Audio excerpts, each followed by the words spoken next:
Намирам се в Пипки парк, който е по средата на Аспен. На заден фон виждате планините Аспен. В Аспен, това е Аспен Маунтен. В момента е много топло. Аз съм с кожено яки, но ми е топло. По пътя, това, което виждате тук, продължава със светофарите, е главната улица в Аспен. Тя така се казва Мейн Стрит, главна улица. Е, с такъв автобус пристигнах. Те до 4 часа са безплатни за скиорите, но аз се промъквам между тях без пари.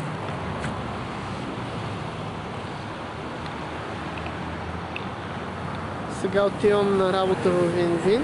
Сега ще видя целият път до Вин-Вин и как изглежда ресторанта отвън.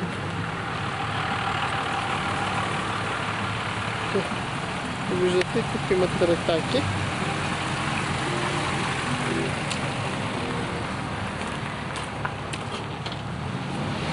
Зеления светофар като светлите. Ходещото вече. И червена ръка, която не трябва да се пресича.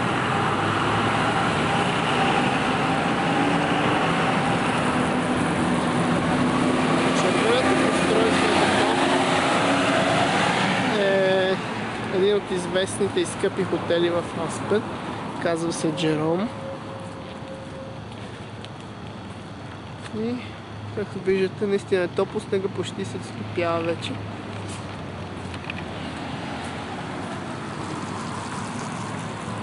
Не знам каква е температурата, но е някъде към 45-50 градуса по Фаренхайт, което в Целзий трябва да е някъде към 20-25 градуса, може би.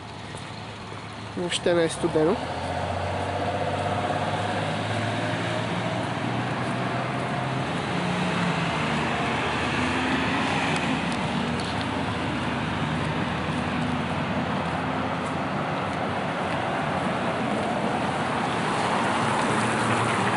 Типична бензиностанция.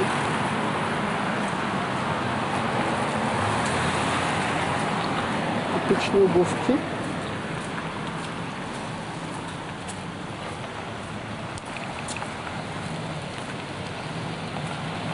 Ето ръчичката, трябва да седа да чакам тук.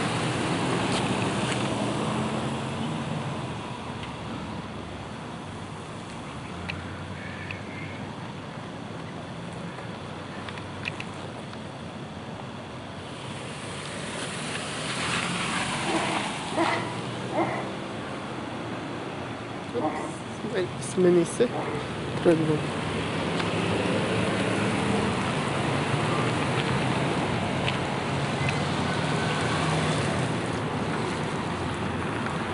Днеска датата е 4 март.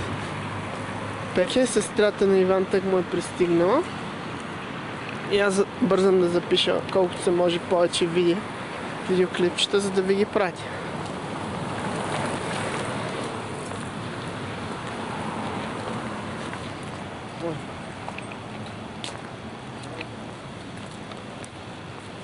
Приближаваме се към Вин-Вин. Тук продават печки на главната улица.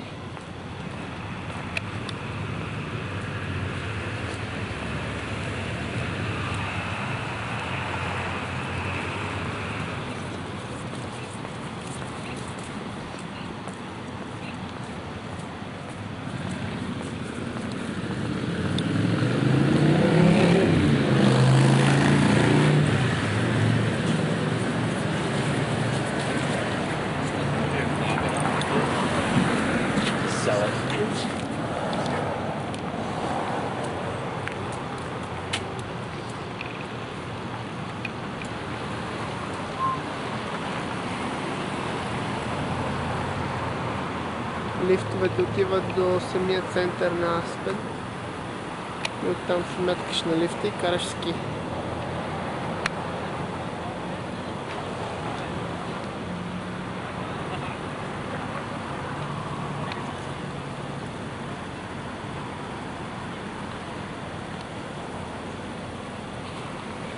Сега ще видите, като светли зелено, ще Виж колко секунди имам, за да пресеча.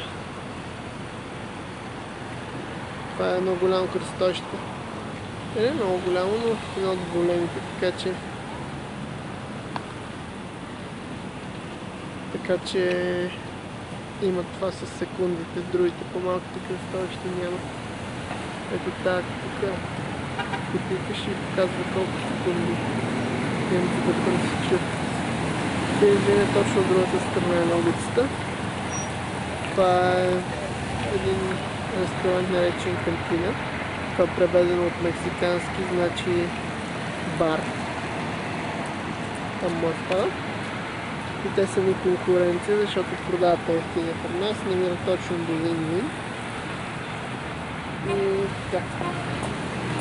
Ето тук показвам, че имам да пресеча. Аз взема да пресичам по-хубаво. И това ще види така се намира Вин.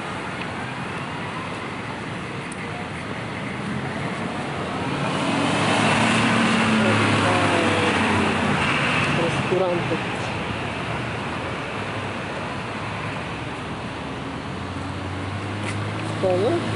Има някакви платнища, които предпазват вратата от вятър, въпреки като духа.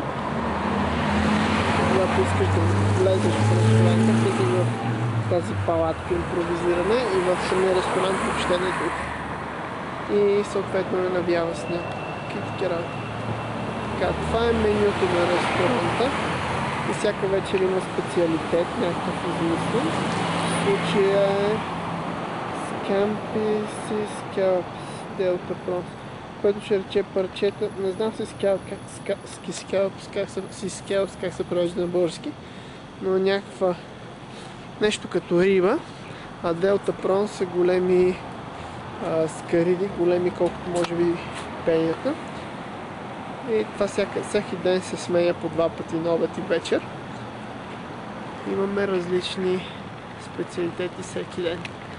Те се повтарят всяка седмица, но това е направено за клиентите, които идват тук веднъж на седмица. В смисъл различни хора, така че се...